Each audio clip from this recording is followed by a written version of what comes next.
What's up mga kababayan? News that matters here. Dito sa video natin ngayon ay ating panonoorin si Sir G. Kala ng buong bayan ay malalang malala na itong sina Kimbo at Abante sa pangangamkam pagdating sa pera o kaba ng bayan. Pero wag ka mga kababayan sapagkat itong congressman ng Abra na si Congresswoman Bernos daan-daang milyon ang halaga ng isang kasuotan niya mga kababayan. Mula sa kanyang bag, mga damit, sinturon, luxury watches at mga diamante pumalo sa 156 million pesos ang halaga ng mga ito. Naku naman po. Mantakin nyo yun mga kababayan. Itong perang to dapat sa lungsod ng Abra na ang layunin sana mapalago ang nasabing syudad. Ngunit ninakaw lamang nitong buwaya na naupo ngayon. Hay nako. Pero bago ang lahat mga kababayan, wag nyo po sana kalimutang mag-like at subscribe para updated ka sa mga uploads ko araw-araw. At yun na nga no mga kababayan, nakakalungkot isipin na wala na talagang kapag-asa na bumangon ang bawat isa under sa administrasyong ni Marcos sapagkat sila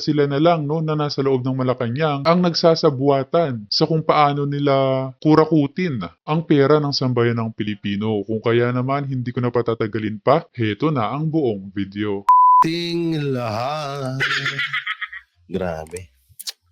Hindi na pagandahan ng nagagawa sa bayan dito. Pagandahan at pamahalan na ng mga relo. Ito may bago. First runner-up. First runner-up.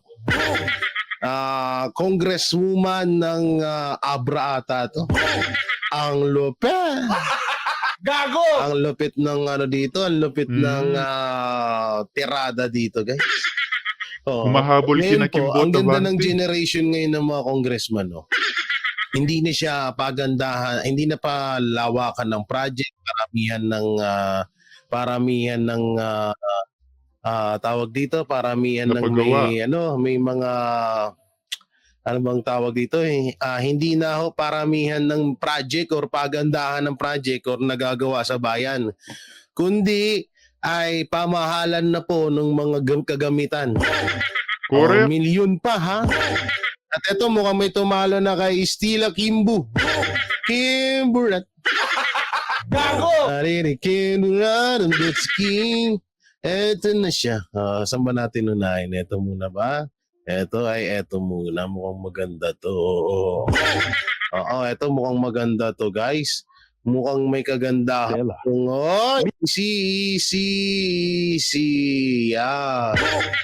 Hindi ko alam kung saan kung saan congresswoman ng Abra ata siya. Nga pala, bago natin ito bago natin ito simulan pa-like and share naman tayo dyan. Skip ads at mag-join sa aking join button. So eto, panoorin natin to. Grabe to. Panoorin natin. Hit nyo yung pinakamagnanakaw sa Congress, si Ching Bernos, ang nag-iisang congresswoman sa Abra. Kilala si Ching Bernos sa kanyang mga OOTD na sobrang nakakalula ang presyo. Wow. Bukod sa kanyang bag na koleksyon na may halagang 24 na milyong piso at 24 na bag? Grabe yun 9 na milyong piso. 19 na milyong pisong bag! Gago! 19 million pesos?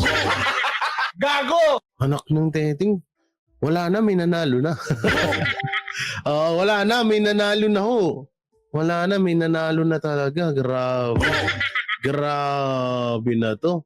May mga nananalo na, guys. Wala na, may talaga, may tumalo na kay Abante at kay Kimbo at kay Ku at kay sino pa yung isa, pero may mga bago mamaya i-flex natin, may mga bago may mga bago tayong pagtapos itong video na to Grabe, lupit nyo. Ang dami naghihirap ng mga Pilipino sa bansa natin, tapos kayo yung mga gamit nyo milyones. Gago! Meron din siyang mga 10 karat Wala na na, hindi diamonds nagsalita. Mantakin nyo yan mga kababayan. Yung mga milyones na bag na yan kaysa ituon sa pagpapagawa ng mga hospital, sa mga tulay pambarangay o anumang yang proyekto na makakatulong sa ordinaryong mamamayan sana, napupunta lamang sa kanilang mga luho. Grabe. At lantaran pa sa kamera ang ganitong style na meron sila. Ang kakapal talaga ng pagmumukha. na 27 milyong Oy, piso wala at na to, 10 unmute milyong pa. piso. Bukod pa dito, ang kanyang mga relo kagaya Oy. ng Richard Mille, Patek at Rolex na milyon-milyon ang halaga. Tangina, 12 million. Gago! Ladies in white gold, grabe. Oo, no, 12 million. Aabot sa higit 200 milyong piso. Wow!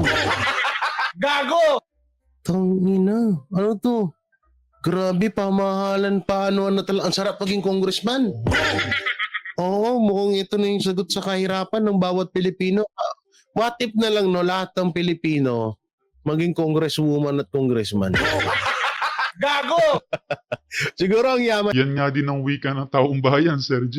Na dapat daw lahat congressman at congresswoman na. lahat, no? Oo, wala silang po problemahin.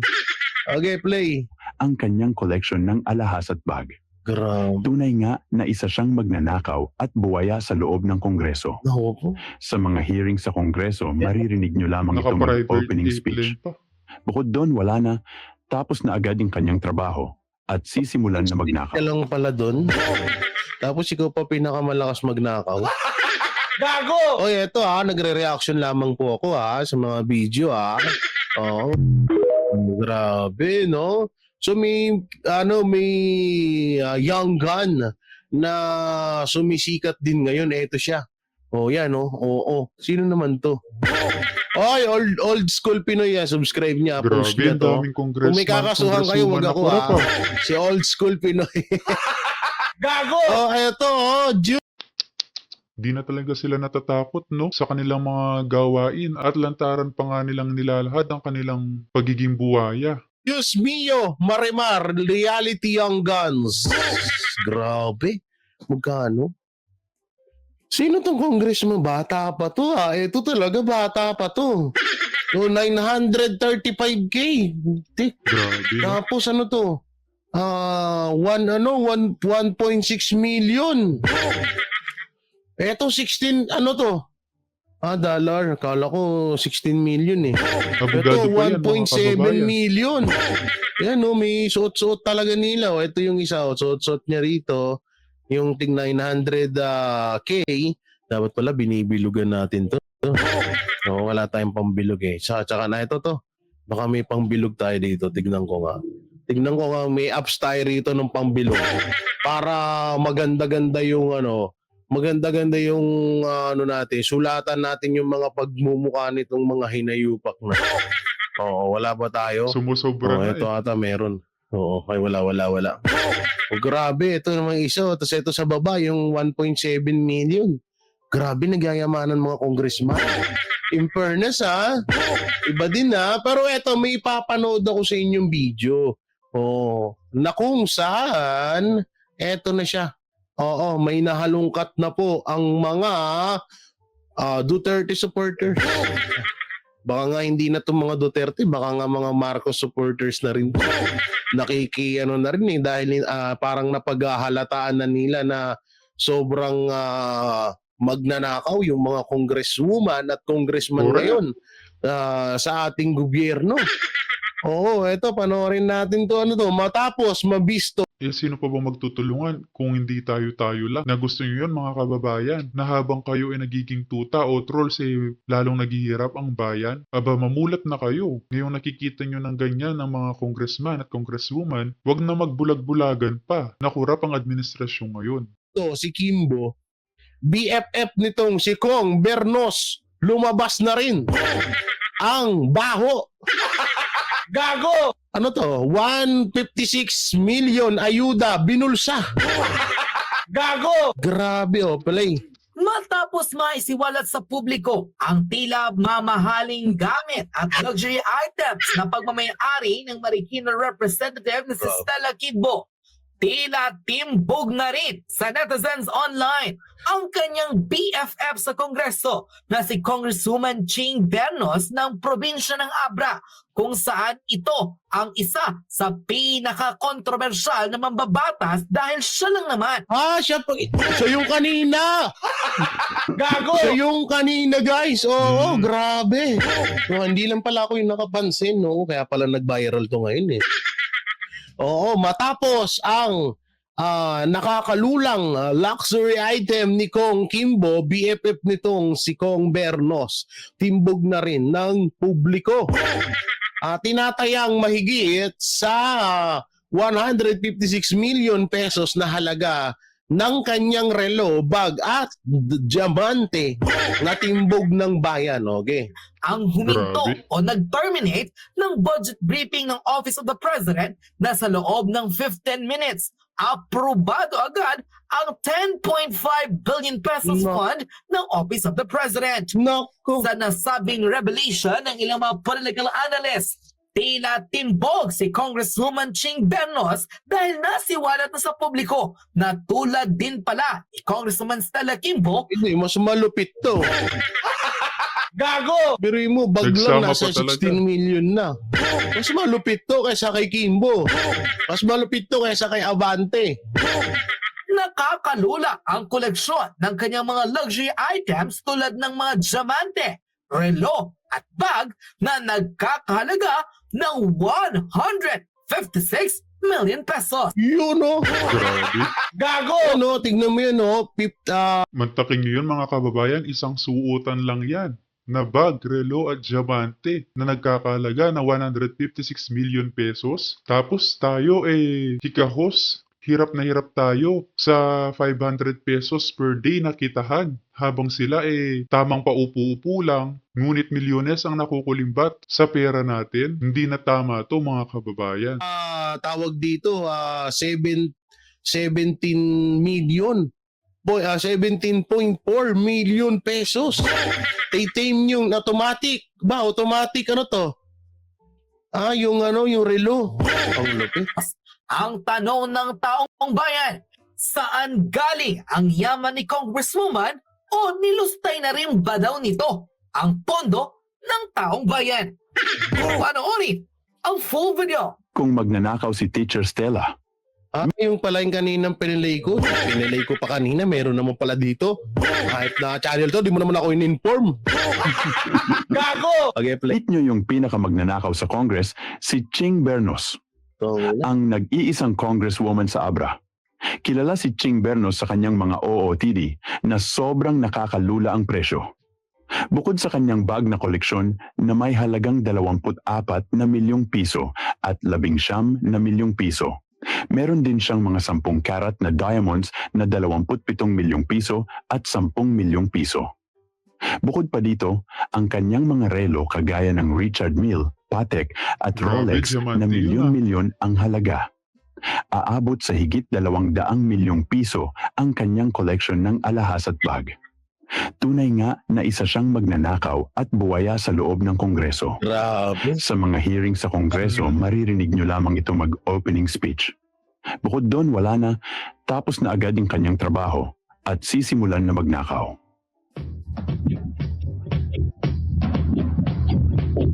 Kung nalula na raw kayo sa ilang mga collection at luxury items na di mo na ipagmamayari ng Marikina representative na si Stella Kimbo, kabilang ang mga Kung ganito na lang lagi mga kababayan, wag nyo nang asahan na babangon pang bansang Pilipinas. Nasimula ng maluklok itong si Bongbong Marcos, wala nang humpay ang kanilang pagnanakaw sa bayan. Sapagkat alam nila, ginagawa rin ng nasa itataas. Kaya okay lang, no? Na sila din, magkampihan sa pagnanakaw. Kaya sa senatorial election, mga kababayan, maging matalino kayo sa pagboto nyo. Lalo na partikular na sa mga lungsod ninyo na kung alam nyong mga buhaya na ito, reject nyo na. Huwag nyo nang iboto pa. Dahil kung sila ulit ang maluklok, magiging cycle na lamang. Parang ginagatasan na lamang tayo. limited edition na relo, ilang mamahaling branded na bags tulad ng Chanel, Guyard, Dior at Hermes Paris. Tila hindi pa raw ito ang ilan sa mga pinaka-itinatago ng mga kongresista dahil bukod sa Marikina Representative at controversial congresswoman na si Stella Kimbo, baka raw manginig na sa galit ang taong bayan kapag nalaman pa nila na ang BFF ni Stella Kimbo sa Kongreso na si Congresswoman Ching Bernos ang isa sa pinaka-pinututukan ngayon ng taong bayan dahil sa kanyang hindi mabilang na luxury items na tinatayang may total amount of 156 million pesos. Ito Grabe. Kaya naman pala hanggang ngayon, hindi sumasagot etong si Congressman Stella Hermes Kimbo at si Benny Damani Abante Atras. Gago! Kaya hindi sila sumasagot dahil may mas pinakamalupit sa kanilang tatlo. Gago! Ha? Kaya pala hindi sila Pare-parehas lang sila, Sir Jake. Kahit anong anggulo mo sila tignan, pare-parehas silang mga buwaya. Na kung maaari nga, bitayan ng mga yan. Hindi lang pagkakakulong. Dahil pera ng taong bayan ang kanilang kinakamkam. sumasagot. Gago! Kaya naman pala puro deadma lang sila at padila-dila na lang ngayon si Abante. Oy, may lalabas tayong video kay Abante. Tandaan yan, abangan yan. Oo, tsaka may lalabas tayong video kay Kimbo. Grabe, kaya naman pala Kaya pala medyo sila na, oy, bakit nyo kami sinisita? May mas malupit sa amin. May mas sa amin, may mas magarbo ang gagamitan. 156 million bag pa lang. Gago! Ha, hindi. Sa inyo kotse, 18 million wala. Paano pa kaya yung kotse nito? No, paano pa kaya yung kotse nito, mga kabanateros, mga kabiyaya? Di mas lalong tumataginting na milyones. Baka nga umabot ng 30 to 40 million ng kotse nito. Maaari. Baka meron na tong yung sasakyan ni Batman. No? Baka may sasakyan na to ni Batman. Baka ito si Catgirl. Catgirl, oo, Cat. Ang lakas mang Cat sa kaban ng bayan. Gago! No, grabe, 56 million. Oo, tindi mo ma'am. Sana ma'am magsalita ka about dito alam nyo, hindi tayo nagsasawa na mag-content ng mga ganito. Dahil ito po ay hindi po ito na hindi po ito na tawag dito, hindi ito nalalaman ng ibang mamamayang Pilipino dahil unang-una hindi naman din ito naibabalita sa mga mainstream media. Dahil alam naman natin ng mga mainstream media, yung iba dyan ay umiilag din na maibalita itong mga ganito. Pero nagtataka tayo na bakit kinukonsinti ito ng pinakamataas sa kanila? Yun yung katanungan dito, bakit kinukonsinti ito ng pinakamataas nila? Or pinaka-leader nila? Ano kayang, hindi kaya kinukonsinti itong mga kanyang mga bataan baka isa rin siya sa ganito? May papakita ko sa inyo. Gago! Tuloy natin. ang shocking revelation galing mismo sa insider